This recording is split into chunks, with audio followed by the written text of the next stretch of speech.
Today, as we begin to preach, I want to take you to a theme that we're going to be working with for the next week or two.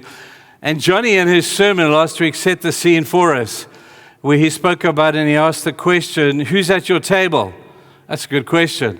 A table is a place of fellowship. A table is a place where you meet and you invite people to be a part of your table.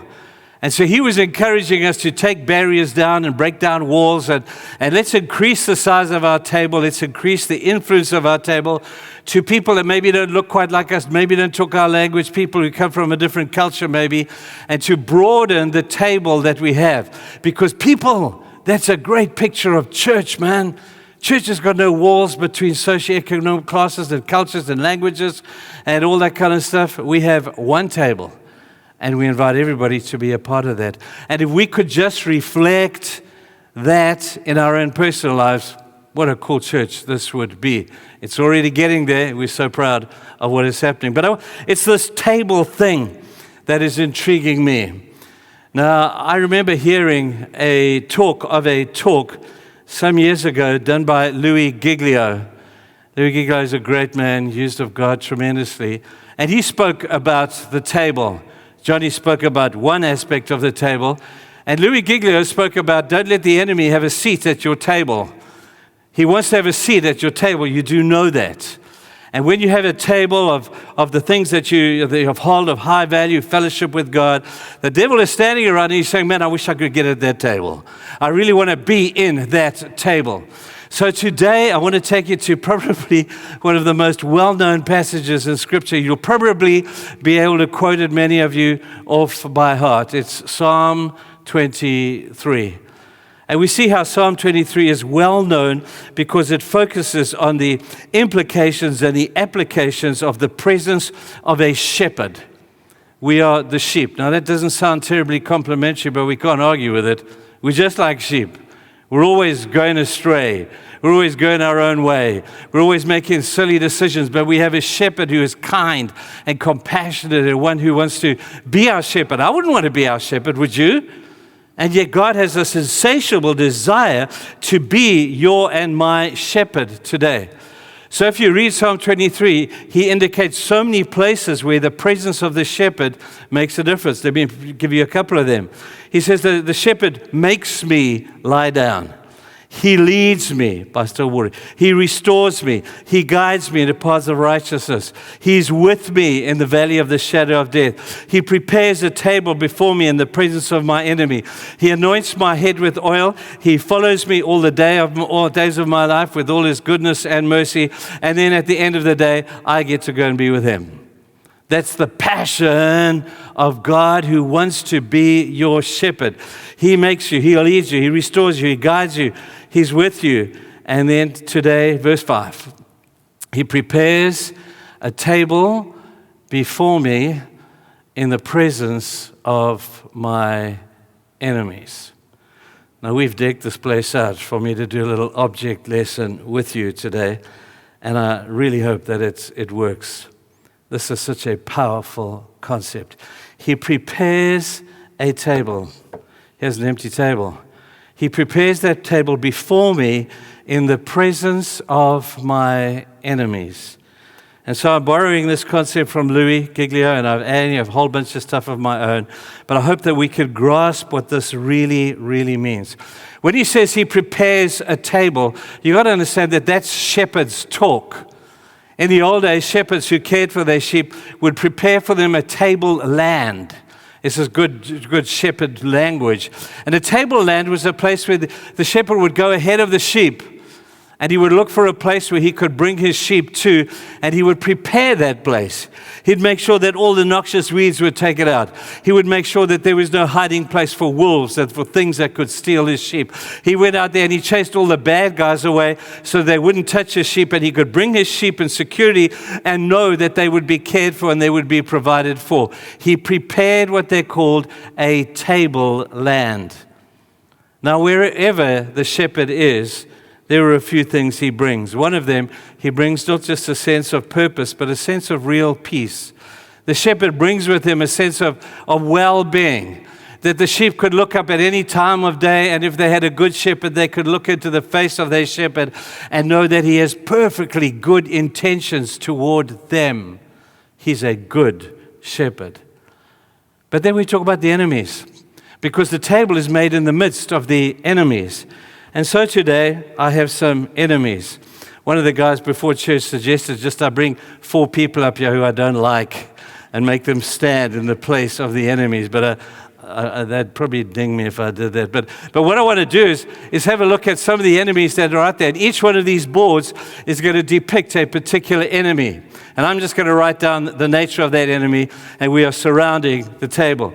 The first enemy that we have to look at is the enemy of danger. People, it's dangerous out there. You know that. A lot of people out there to get you. And when you walk out into the territory of the world, Satan has got all his cronies waiting to try and get you. It's going to be a dangerous place. The place out there is also a dark place where there is darkness all over. And we walk out, and even despite Eskom, we still have extra darkness because, there's these places where it's just dangerous to go, man, because there's darkness in the world around us. And then we see that there are places in our world where doubt has done a job on us. We were told one thing. We try to do it. We try to exercise our faith, but nothing really happened. And so we begin to doubt whether the sermon was right, whether the scriptures are right, or whether there may even be a God. And we begin to doubt these things.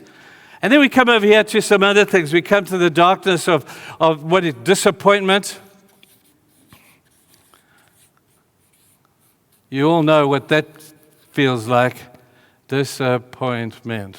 Okay, you know what I didn't do all that well. And out of disappointment, because disappointment is like the program of the day, if we get disappointed enough, we move into the level of disillusionment. And it's an even darker place to go out of disappointment. And then ultimately, because we're disillusioned and we're despondent and we're all these things, we end up sometimes in a place of disgrace, where maybe we respond badly to something and we end up embarrassing ourselves and we walk in guilt, and it's an enemy.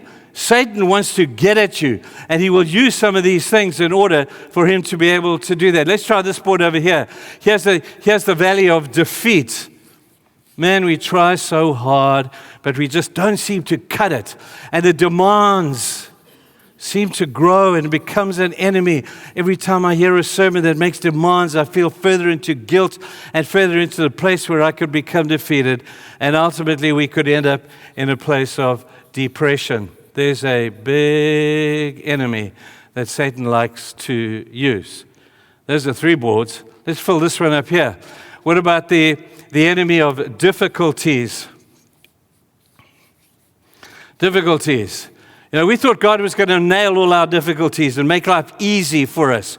We thought that God was going to kind of go the way and just make the deal with all my enemies. But he doesn't always do that, does he? And so we end up with this life that is just so full of, let's do a G of drama. Man, it's just like a soap opera out there, man. Yeah, and if things go wrong, we never look up and we never say, well, maybe it's going to get better. No. Our lives are just so full of drama, one drama after another. And all of these are demons that Satan has got around the place, all wanting a place at your table. They want to sit at your table with you. Now, the ultimate enemy is the enemy of death. That's the big boy amongst them. And we all know that there will come a time when we will have to pass from this life to the next. And what we think about that is very important, because so many people live with this incredible fear. And if Satan can make you fearful, he can control you.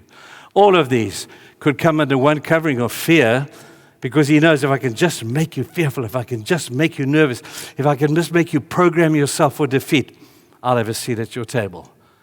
And then you come to God, who says in this beautiful passage, I prepare a table for you in the presence of your enemies.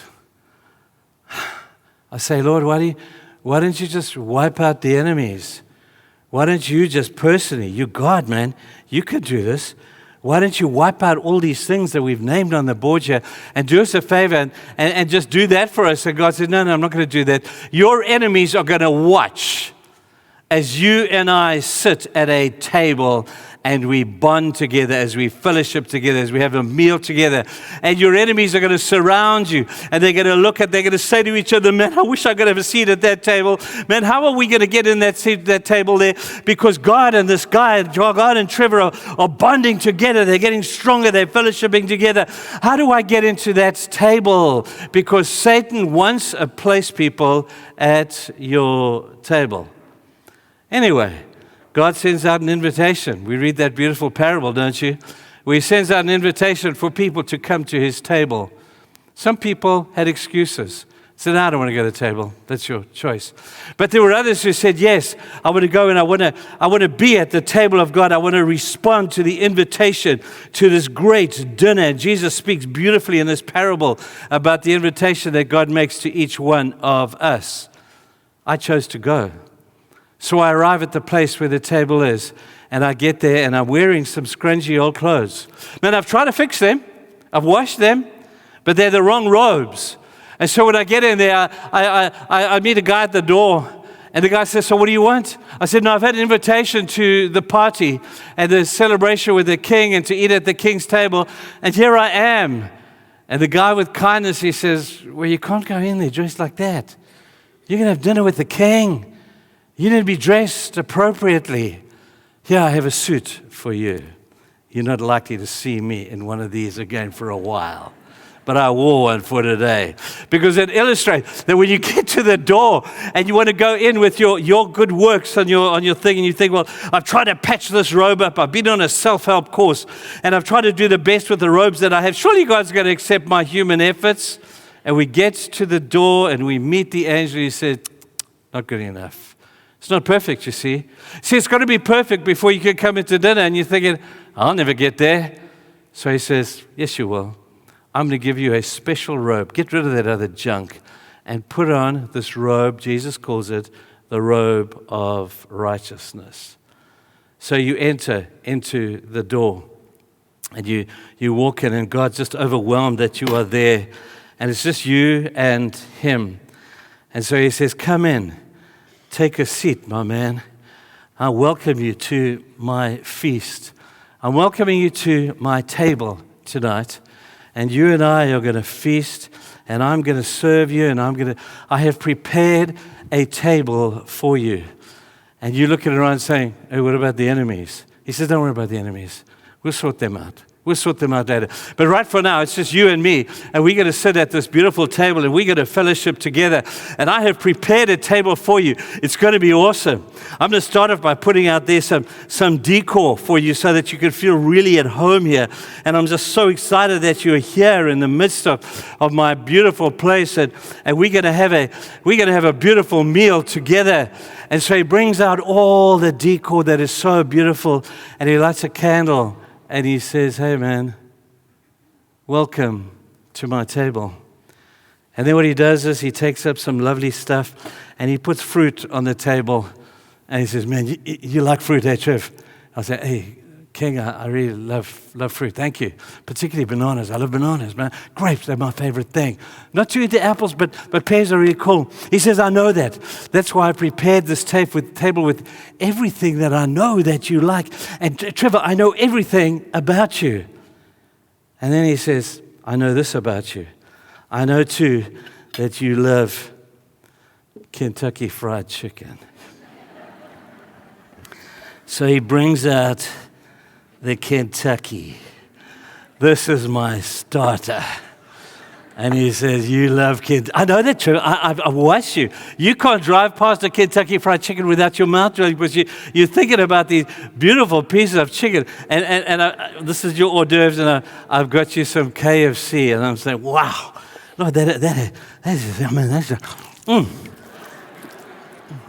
just awesome. That is awesome. I just wish I could get rid of the bones. Well, I'm so hungry. No, thank you for thinking about me. He says, no, it's okay. I know everything about you. Kentucky's your favorite thing. And then we sit and we chat, and he sits in that chair, and I sit in this chair. And he says to me, so Trev, how's it going? And I said, well, Lord, it's a little bit tough out there, but we're doing okay. I'm grateful that you've given me such an awesome family. It's really cool. Great, we have a great church and we can do a lot of stuff. And he's saying, yeah, I'm really proud of you. That's really good stuff that you guys are into there. You're caring for the sick and the lonely. And, man, you're doing a great job there, man. Your people are awesome, and they're working hard to change the world and save the world. And I'm saying, oh, Lord, thank you for that. And then I'm looking up and I'm looking, hey, Lord, these enemies are watching me. He says, don't worry about the enemies. He says, those enemies would like a seat at our table, but they're not going to get it. Don't worry about the enemies. So I finished my hors d'oeuvres, and my Kentucky has just been awesome. And he says, hey, Trev, you're not going to believe what I got you for the main course. You're not going to believe this. But, oh, by the way, Trevor, you're definitely going to need one of these things, because you don't know how to eat all that well. So, at your table, you're going to need some salt and pepper. You like salt and pepper? Yeah, I like salt and pepper. Some knife and fork over here. And then he says, you're not going to believe what I've made you for your supper tonight. Now, I've made you a steak from Michael Fry's butchery. Michael Fry has got some of the most amazing steaks you've ever eaten. And this boy is a rump steak. Trev, check this. Check that. Check that, boy. Trev, you like rump steak, yeah? I bought you. I've cooked for you. You like a medium rare? Hey. Yeah, no, medium rare is cool. Thank you. Wow, Lord. That is just an incredible meal. Thank you for that. No, Trevor, this is going to be so cool. You must eat away, man. Oh, but Trevor, don't forget, I like to give you things you want, but I have to give you something you need. You got to eat some veggies as well. So, but Lord, I don't do veggies. He says, I don't want to just give you what you like. I need to give you some. You need this stuff, Trevor. You need to eat this stuff, because I want to give you what you need as well as what you want. So, Trevor, here we go. You're going to eat some of this stuff. And... Right, Trevor, is that good? Lord, that is so cool. Is salt and pepper? Salt and pepper? Yep, I did some of the salt and pepper. Yeah, salt and pepper, that's really cool. Yeah, Lord, it's a tad of salt. Thanks, Lord, that'd be awesome. Thank you, that's really good. Are you enjoying yourself, Trevor? I mean, Lord, this is so cool, man. You've prepared this table for me in the presence of my enemies. I bet you those guys out there are really, really jealous right now when they see my steak and they see my veggies and they see the fruit and Kentucky Fried Chicken. For goodness sake, it's to die for. And he says, it's not finished yet. When you finish your steak, I've got something else for you. So I'm sitting and I'm chowing my steak over here. And yes, the steak is so nice, just perfectly cooked. It's like medium rare, man. It's just what I need. So, hey, Lord, thank you for preparing this table for me, man. A Michael Fry steak, Kentucky Fried Chicken, vegetables, okay? But, this is really good. This is really good. Thank you for doing that. And then while we're eating, I'm talking. And he's asking me, Trevor, what are the greatest challenges that you're facing right now?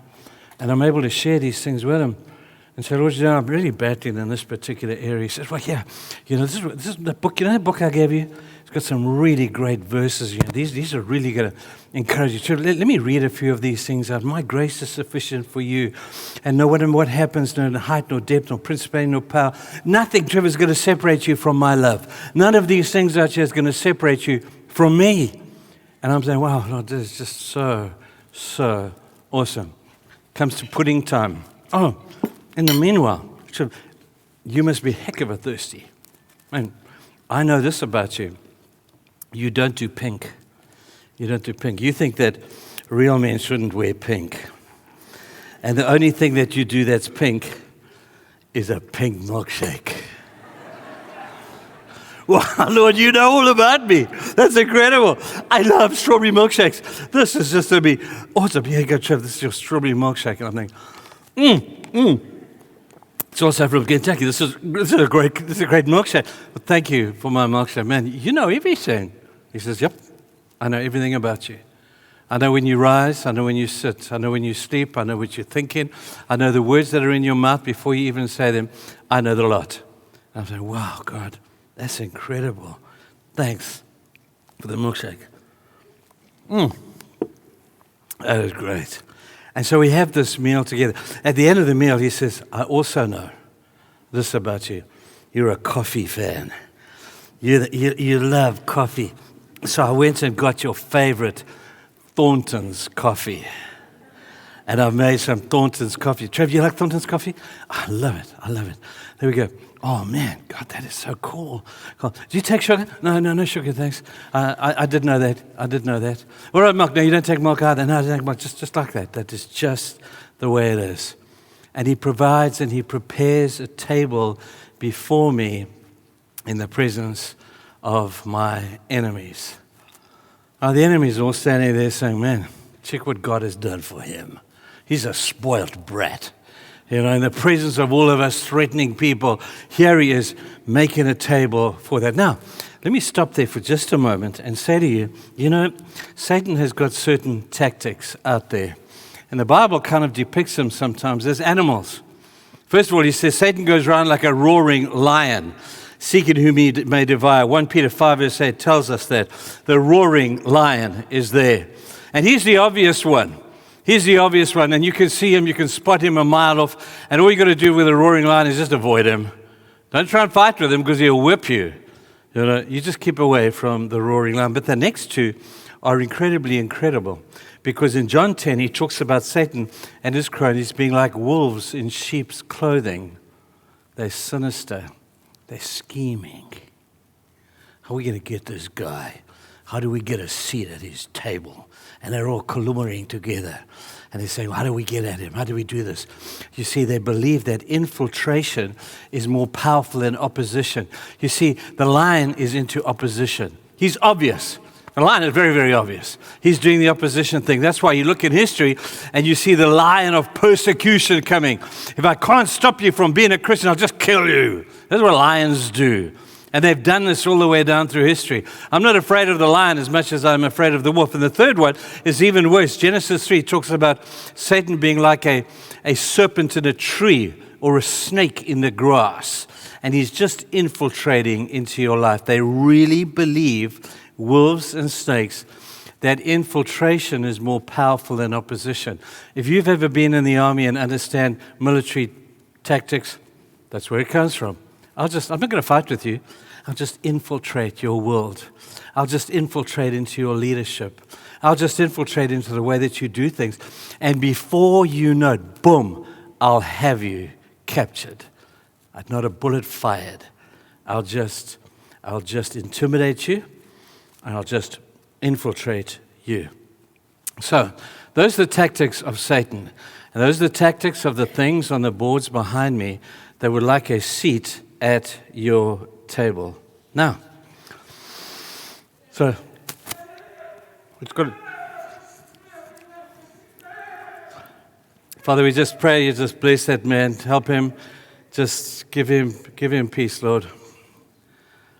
Give him peace. Let's carry on. The enemy wants a seat at this table. You can see he's trying to do something right here. But even Jesus had a Judas at his table, did he not? When Jesus had the Last Supper with his people, there was Judas. And he had infiltrated his way into the disciples. He illustrates perfectly what I'm trying to say to you. He infiltrated his way into the disciples to think that he's just like the rest of them. Meanwhile, he was the one who was the snake in the grass. He was the wolf in sheep's clothing. And he had infiltrated into the very disciples of Jesus. And so we see Satan's tactics. He wants a place at this table. Now, recently, well, not so recently, a couple of years back, I had a person that I knew. I really respected this man. He was a pastor of a great church down in Cape Town. I'd heard about him. And one day he came to Port Shepstone and he phoned me. And he said, hey, Trevor, this is Rigby here, and I want to know if you want to do lunch with me. And I'm thinking, wow, this guy wants to have lunch with me? You want to have a meal with me? I said, who else is going to be there? No, nobody else. Just you and me. I want to know if you want to come and have lunch with me. And I'm trying to illustrate what you do with people and the demons who try and infiltrate your table. So I said, man, I'd love to have lunch with you. So I go off to this restaurant and I meet him at the restaurant. And we find a table and we're sitting down. And after we've done all the sort of introductions, he says, man, I just heard a little bit about you and your church, and I just wanted to say hi. And I'm thinking, nobody else wants to say hi to me, but here's this guy. And he came in and he said, and we began to make small talk. But then it came time to order the meal. Now the waiter, who was still walking around, who was clearly a Christian, obviously a little bit later we noticed that, and he's listening to our conversation. He knows this, hears us talking about the Bible and about the church, about God, and he thinks to himself, man, I love God and I love the church, and I'm going to go join this conversation. Now this guy and I, my buddy and I, are having a deep conversation, and then all of a sudden this guy, the waiter, arrives at the table, and he says, hey guys, I can't help but notice that you guys are Christians. I'm a Christian too, And he went on, told us his testimony, took 10 minutes. Told us about his church, took another 10 minutes. And all of a sudden, Rigby, I can see smoke coming out of his ears. This guy has invaded our table. As nice a guy as he probably was, he was just the wrong guy in the wrong place, because Rigby, eventually, this guy took our orders, went back, got the food, and I could see that Rigby he wasn't himself, and his carnal, non-spiritual nature was beginning to take over. Anyway, we began our conversation again, and the guy arrives with the food. And it's almost like he wanted to pick up a chair and sit with us at the table, and he began the conversation yet again. Another 10 minutes we listened to this guy until Rigby took his knife and fork and he put him on the table. He said, sir, I need you to listen to me. I invited this man, pointing me, to come and spend 1 hour. I have asked him for 1 hour of his time. And so far, you, sir, have stolen 20 minutes of my time. Will you please leave us alone?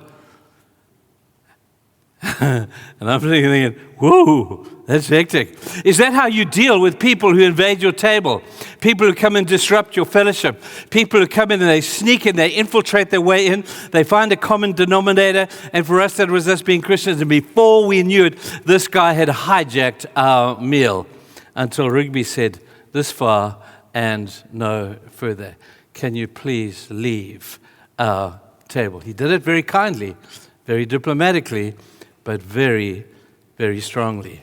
You see, when these things, when they come and invade your table, you've got to know how to deal with these things. You've got to know. And you say, well, how do I know if the enemies are wanting to invade my table? It all comes by way of the voice. You'll hear the voice talking to you. And the guy the demon will come to your table and he will say, so Trevor, do you mind if I have a sip of your milkshake? Is that okay? Well, who are you? No, it's cool. Hey, Trevor, I'm really into tomatoes. Do you mind? Can I have this little tomato over here? And I'm looking at this guy saying, who do you think you are? But he takes the tomato.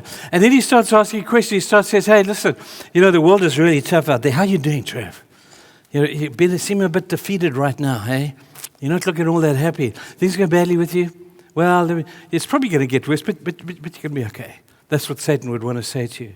What about the thing of the demands? He says, oh man, the demands out there are getting more and more. People are leaving the country. Churches are going through crisis. There's so many things that are affecting the churches today. Man, Trevor, you must be really carrying a much bigger load right now. The demands must be really on you. And I'm looking at him and saying, well, yeah. Hey, Trevor, just pause. Do you mind if I have another piece of Kentucky Fried Chicken? Would that be all right? And he starts to help himself for food at my table. This enemy has now found a seat at my table. And then he goes, oh my word, Trevor, I bet you, Trevor, that in the last few months you've been feeling really low, hey? You've been feeling like there's not much hope, you're kind of down. Trevor, you're going into depression. But you know what? That's how it is. You'll get through it, I guess, And the voice of Satan is not confrontational. He's just infiltrating your mind with negative thinking, pessimism, and horrible thoughts. That's how he does it. And he'll have a whole repertoire of other things. He'll come and say, hey, Trevor, hey, man, it's dark out there, hey? Sin is abounding, Trevor. You're not really cracking it, eh? People are still messing around. And look, at your sermons are not making any difference, Trev. There's darkness out there. And he tries to do that to you. But here's the news, people. Listen carefully. That you own your table It's your table. And God has invited you to spend time and fellowship with you at a table that He has prepared for you in the presence of your enemy. The only thing you have to do is keep the enemy away. And you say, well, Trevor, how do I do that? A couple of things.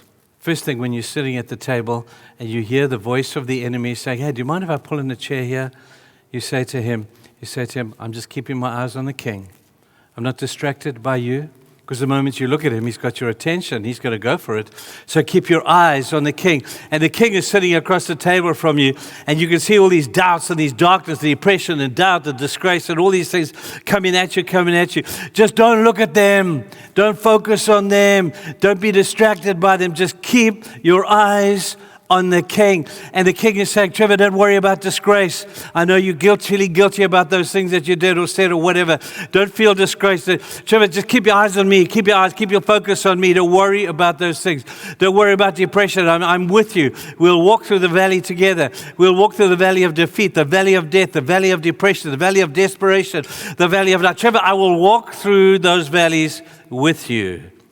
Don't worry about this. Don't give them a seat at your table.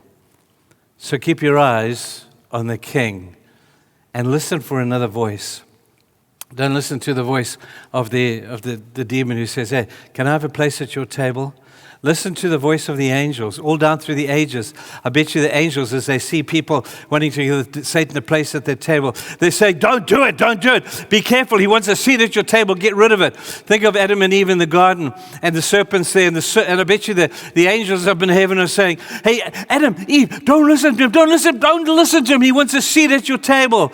There's Abram, and he's told that he's going to have a child. His wife is 90-something years old. And he's hearing the voice of the devil saying, this is not going to work. This has never happened before. And God is saying, just keep your eyes on me. Don't give him a seat at your table. And there's Moses, and he's at the mount. He's been in the wilderness for 40 years. And he's sitting and he's feeling down. He's feeling miserable. He feels he can't add any value. And suddenly there's a burning bush in front of him. And the burning bush begins to speak to him, and he begins to listen. And the angels say, listen to the bush, because Satan wants a place at your table. And then Moses listens to the devil's on the side and says, I can't speak. And I'm not good enough, and I'm a wanted man. And the angel saying, hey, Moses, don't do that. Don't give the Satanist chance to get a seat at your table. Just keep your eyes on the King. Listen to another voice. You getting me? You want to know how to deal with Satan. You want to know how to deal with those things. Just keep your eyes on the King and then listen for another voice. Don't give these things the time of day. Keep your eyes on the King and listen for another voice. Once you do that, you know what happens?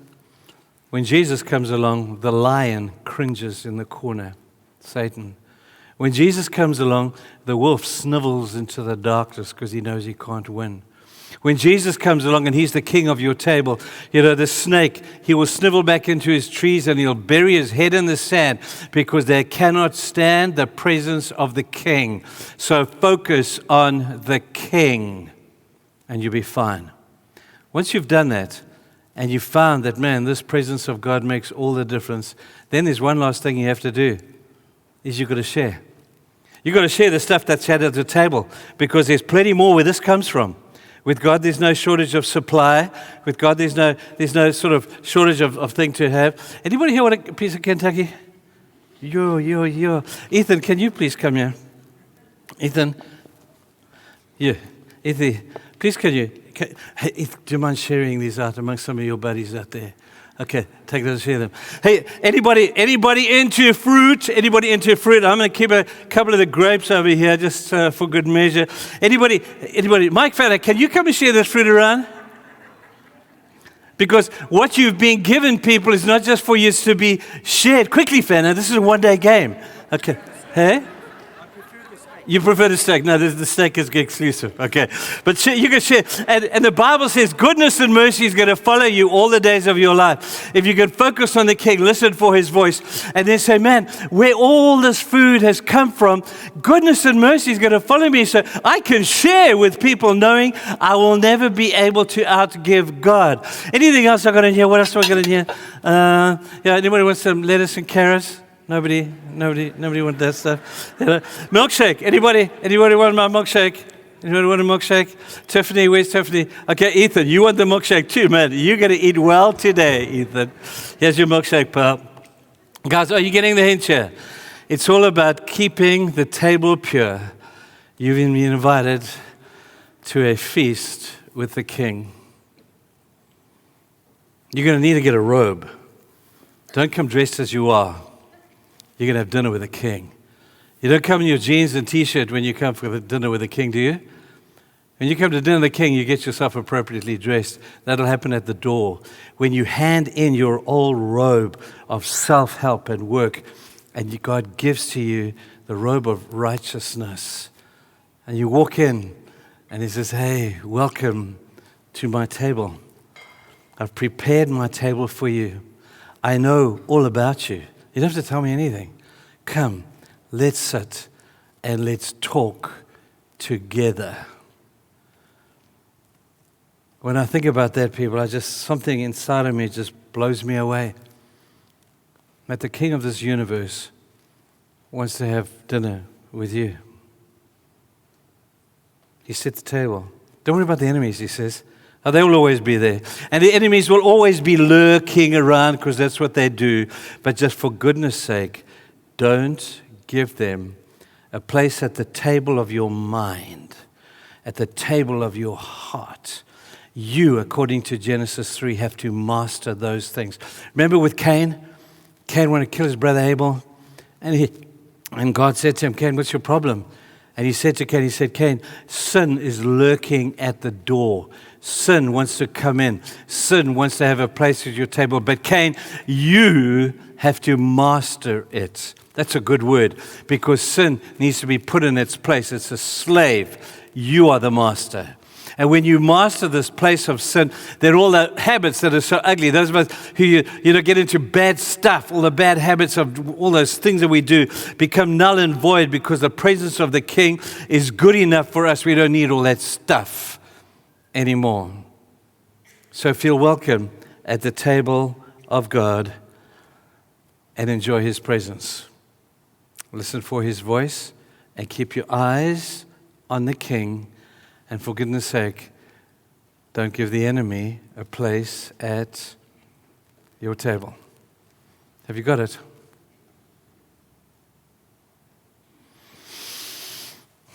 We're going to pray. Let's pray now.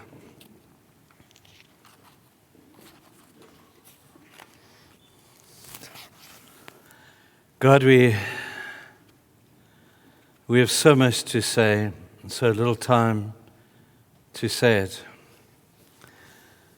But first of all, Lord, we want to just thank you that you invite us to your table. I don't know why you do that, but you do. You want an intimate relationship with us. But we are fully aware, Lord, that as much as we want to come, the enemy would not want for us to go. Or when we do get to the table of your plenty, the one that you prepared, they're sitting at the door waiting for us to open the door to them, finding a place at our table. And they will infiltrate our minds, they will infiltrate our thinking, and they will come along. They won't confront anything, they will just infiltrate with half-truths, and sometimes even not even total lies, but just half-truths is good enough. And they have taken a foothold in our minds that if we don't get rid of them, it will become a stronghold. And man, that's going to be difficult to deal with. Help us, Lord, to understand today what it means to take authority and to manage our own lives and to make choices that are legitimate, to extenuate and enhance the beauty of the presence of our shepherd king. Help us to keep our eyes on the King, to listen for his voice, and then to hear the voice that when we leave that meal, the voice of God saying, I've got your back. Despite the enemies that are around us, despite these forces around you, I've got your back. I've got your back. I am with you. I'll walk with you. I'll talk with you. I'll encourage you. I'll be with you through every incident in your life. And my presence is all that you need. That's what you do for us. And a whole lot more. Thank you. In Jesus' name. Amen.